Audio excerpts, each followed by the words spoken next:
Special Needs Conference.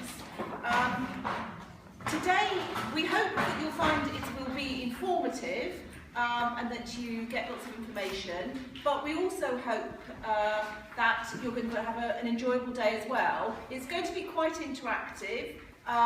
You have to join in.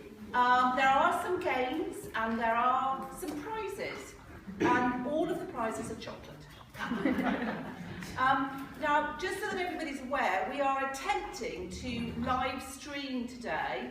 That is why we've got a phone there on a tripod. So it is only us that are being filmed, not anybody else. So, but if anybody takes any objection to us being filmed, please let me know. Some housekeeping rules. The toilets are out that way, the ladies are down below. I'm not quite sure where the gents are actually, but hopefully the boys usually find them, don't they? I was going to say follow your nose, but I shouldn't say that. And there will be break for coffee, and there will be a lunch, and we've also made some homemade cakes, which we hope you all will enjoy. Today is really about you hopefully getting more information about the EHC process and what's good practice and what's good bad practice. Now, I just need to check, as everybody in this room probably knows, we only help, assist and act for parents. Now, is there anybody here from an LEA who's sneaked in today? Because if there is, I work for an LEA, but I'm the only person of capacity. That's fine, that's fine. If there's anybody here from an LEA who works in the statementing process, I have to ask you to leave immediately. We did have some people trying to sneak into this course. No, we said. This is just for parents. So, and hopefully you can feel relaxed about your experience or questions that you have as well. As I say, this is meant to be interactive, so there will be opportunities during break, during lunchtime, and other times for you to ask questions. If you have any questions, just feel free to ask. But we hope to go through the process today. We're going to start off with the request for a statutory assessment and the request for an EHC plan, because that's the start of the journey quite often. And that's when, for parents, you often learn, actually, this is not going to be easy, because I would say 99% of parents that I've ever come across, whether it's the EHC process or the previous statementing, the statement process, local authorities' initial reaction is no, we're not going to even give you or start the statementing process. So that's where parents often start off. So with me today is Liz Smith, who has been involved in special needs for a very long time. I won't say how long because it's so long, a bigger age way. And also Lydia, who is a trainee solicitor at our firm, specialising in special education needs. So, and Lydia's going to start us off. Hello. Johnny, can you go on a couple of slides to one that says EHC needs assessment? I'll do a little bit of preamble just before the first one. It's a couple more from that. There you go. So, yeah, my name's Lydia, and I'm going to go through the EHC needs assessment process with you. A bit of a preamble before I get to this slide. EHC is Education, Health and Care. You probably know that, but just so you definitely do know it. And the EHC needs assessment process is the first stage on the EHCP process, which may eventually lead to an education, health and care plan being issued by the local authority for your child. You can have this assessment process start if you've got a child with a statement of special educational needs already, or if you don't. The process can start on either option, so I'm going to talk to you a little bit about how that process starts and what you have to do to request the assessment from the local authority. This slide gives a little bit of a background about what a special educational need is. Again, you're probably all aware, but the legal definition basically sums up as a child or young person has a special educational need if he or she has a learning difficulty or a made for them. And that type of provision is one that goes above and beyond that the child's school would normally provide for other pupils who don't have those needs and disabilities. And then if you go on the bottom of that slide as well, is just a summary of those schools that I'm referring to when we're talking about a child's school placement and the support that they can normally provide to children without special needs. So we go on to the next slide, Johnny. So the EHCP process came about as a result of the change in the law on special educational needs, and this, you can see on there, is the new Code of Practice from 2014. This is the new Code of Practice that governs special educational needs now and the ones local authorities have to comply with. And this Code of Practice now puts requirements on local authorities to convert all current statements, so all children who've got statements of special needs, all their statements now have to be converted into these new education, health and care plans by the end of March 2018. And as this is still quite a new process for local authorities, there are still some teething issues, so whether this will be done in time is another thing to see really. And what local authorities have to do to transfer from statement to education, health and care plans is they have to carry out this EHC needs assessment. What local authorities mustn't do, and which is something we see quite a lot, is they must not copy and paste a child's statement and put it into an education, health and care plan. This results in out-of-date description of the child's needs, out-of-date provision to support their needs, and very often has the child's previous school setting named in the placement. So it's completely out of date, it's not the right process.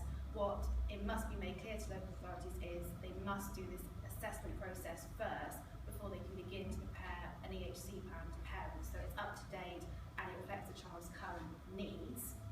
And something that local authorities will now do when they start transferring these statements to plans is they will bring this option up at annual review. So parents and carers who've got children with statements will be aware of the annual review process, and it's meant to happen every year, sometimes it doesn't. And when local authorities are considering transferring to an EHC plan, they will raise this before the next annual review, sometimes at a stage when a child or young person is going to transfer between stages of education, so they might go from primary to secondary, nursery to primary school level. Local authorities should let you know that they're going to intend to start the EHCP process at this next coming annual review, and they will often give it the name a conversion review or transfer review meeting, and that will begin the EHC process with the EHC needs assessment.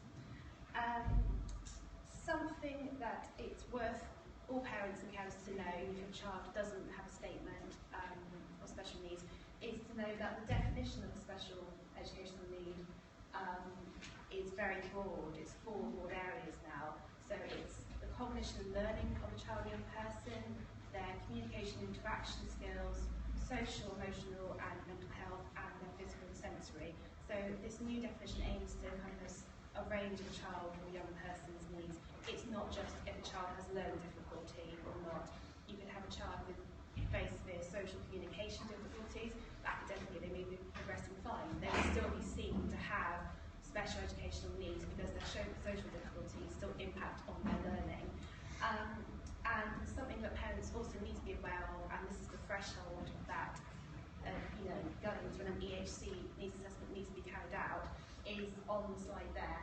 And it's a very low threshold. It basically says that a local authority needs to carry out this EHC needs assessment if the local authority is of the opinion that a child or young person may have a special educational need and they may require special education provision to be made for them. It's not a definite, they definitely do need an education, health and care plan. They may need one. So they may have a special educational need.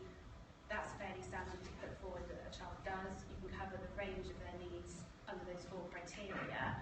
And again, you're saying they may therefore require provision in an EHC plan. What this assessment process aims to do is to determine the level of the child's needs and then whether those needs can be met through an education, health and care plan, or actually if their needs could be met through provision in their current school setting, because you can have both. This assessment process aims to clarify which option you need to go down. To get that, so won't put anything, it just goes over the 4 areas of special education needs. And this kind of slide here is essentially covering what happens when you're going who has a child without a statement at the minute, and you're starting this process completely from scratch, and you're looking at making the initial request for an EHC needs assessment. If you go on to the next slide, Johnny. I'll come back to common myths at the end. That's a little fun interactive bit for you. What we put on here is a template letter which can be sent to local authorities if you're a parent or a carer with a child or young person with special needs, you haven't had a statement before, and you're thinking, I'd like to get an assessment underway for my child, I think they need an EHC plan to support them. This is the standard letter that we would kind of use, and the little blank there with the X's, that is where you can really go to town with the range of your child's needs. So again, thinking about all those 4 broad areas that I mentioned earlier, you can go through all of those. It's worth giving details of your child's difficulties, even if you haven't got a formal diagnosis. If they just have literacy difficulties, put that down there, because it's still a special educational need and it's still worth making clear to the local authority. It's also worth referring in your letter to the legal definition of a special educational need. So again, drawing on those 4 broad areas and making the local authority where they have to consider the range of a child's needs. Yes. Can you just repeat what those 4 were again, please? The criteria, yeah. Yeah. So cognition and learning, communication and interaction, and then social, emotional and mental health, and the last one is physical and sensory.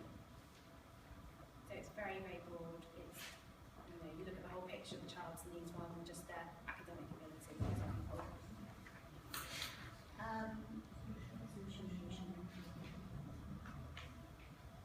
So want me to repeat that, or have you got them all?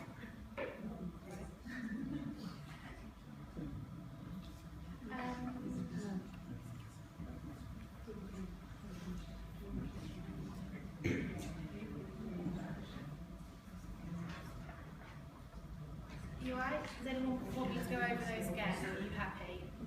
Everyone happy? Thank you. Yeah. You can always come and ask us during the break as well. They're quite weird, I know.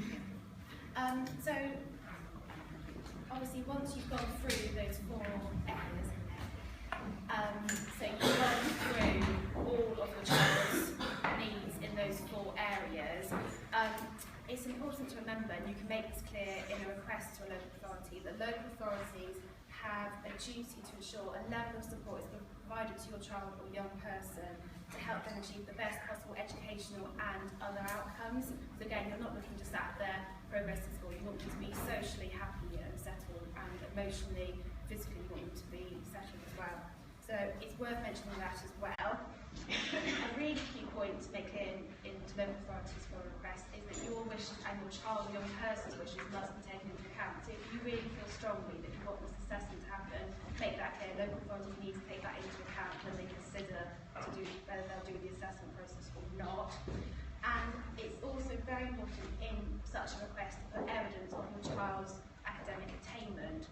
So you can get those from your individual education plans if you have them, school reports, if you've got comments from your child's teacher or SENCO, other tutors. It's worth putting that evidence in to prove actually this is the level your child's at the minute in terms of their learning and their ability, and then comparing it to peers of a similar age, how they're doing.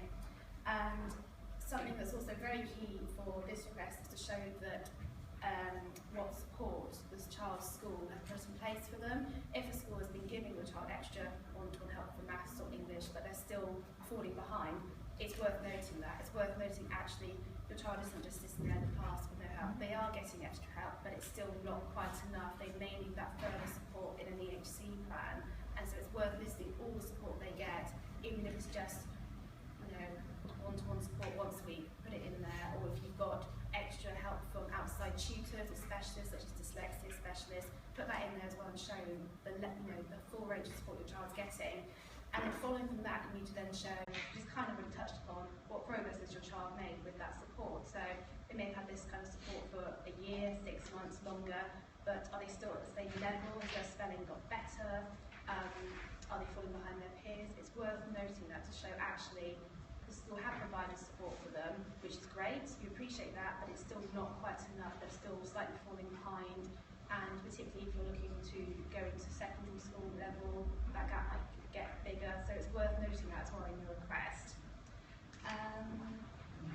And again, I've kind of touched upon this already on the evidence to put into such a letter, but when this sort of request goes to local authorities, it's worth sending hard copies of evidence as well to the local authority. So things like examples of your child's handwriting, is their handwriting really poor compared to their age? Again, school reports, individual education plans, which shows again the level of support they've been provided with, and actually what levels are at the minute. Have they been the same levels for the past year, 18 months? It's worth putting that in there. It's also worth putting any comments from your class teachers, from the SEN codes, anyone who knows and understands your child's needs and have been working with them for a period of time, and they can give you an idea of actually, they're still at this level, they need a bit more support that we just can't give at the minute. And something else that's also worth considering, if your child has any extracurricular activities or sees any outside support, try and get something from them in there as well. So if they go to a drama club or they see a dyslexia tutor outside of school, put something in from them if you can, because that will again show that actually their needs, the extent of their needs, not just in the classroom, but how they learn, interact with others in their daily life. It's worth putting that in. So again, we're going back to this range of these four needs, special educational needs. Once you've made this request, the local authority, as it says in there, have 6 weeks to respond to you, and don't expect anything to probably near that 6 week time frame. And very often it's a no. So don't keep disheartened if it's a no, because Beverly will go into appeals later on. You do have a right to appeal if they say no, so you're not stuck at that point when they say no to your request. And I think that's it for these slides. What I'm going to do now, I have some common myths in front of me. I'm going to read them out, and then if you would be ever so kind and to shout out what you think the answer may be. They're not particularly hard questions, they're just ones that we come across quite a lot day to day from parents, and lots of them are things local authorities will tell parents which may or may not actually be true. So, and there are also chocolate prizes for those people who didn't get the answers. So it's worth trying. So do yeah, but these are definitely the things that we hear all the time from parents. So, question 1, how many terms of an individual education plan do you need before you can request an EHC needs assessment from a local authority? Is it 1 month, 2 months, or no months at all? Yes. We have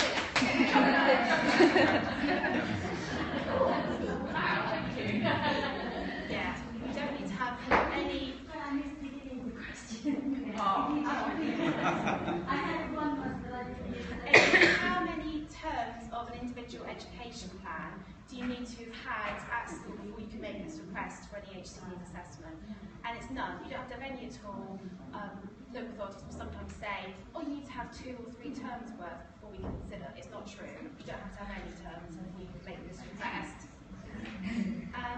Question 2, if you previously requested an EHC needs assessment and were refused, how long do you have to wait before you can reapply? I've got 6 months here. I've got options of none at all, 3 months, 6 months. None. Oh, we had a correct answer. None. It is none. You don't have to wait at all. Steve, you can have a chocolate. Yeah. Yeah, and again, you don't have to wait to reapply.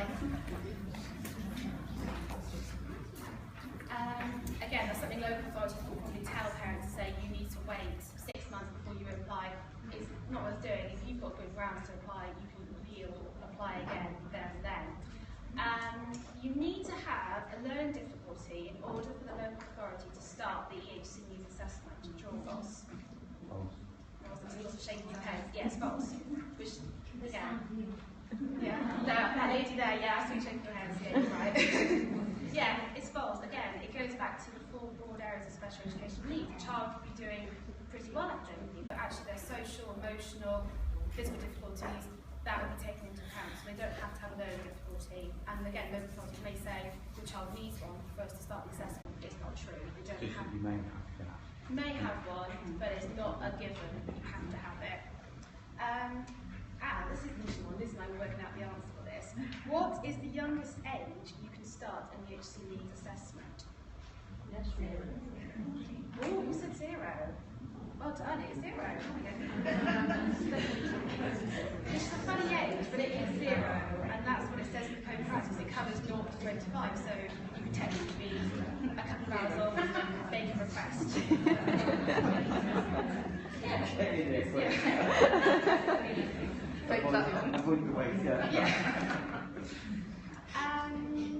Right, what types of schools do you have to be in to request an EHC needs assessment? Any, exactly, it's right, local authority board. I think everybody gets a chocolate! It's any school. Local authorities may say you have to be in a specialist school. You don't have to be in any school. Mainstream, independent, maintained, doesn't matter which school you're in. And last question, can you request an EHC needs assessment if your child is not in school at all? Yes. Yeah, you can. You Yes, can get chocolate. definitely Yes. definite chocolates for Yeah, you can, exactly. There's no reason to say why you can't, so yeah, you can. I think that's it from me. I'm going to hand over to Liz, who might go in a bit more detail about what happens when you make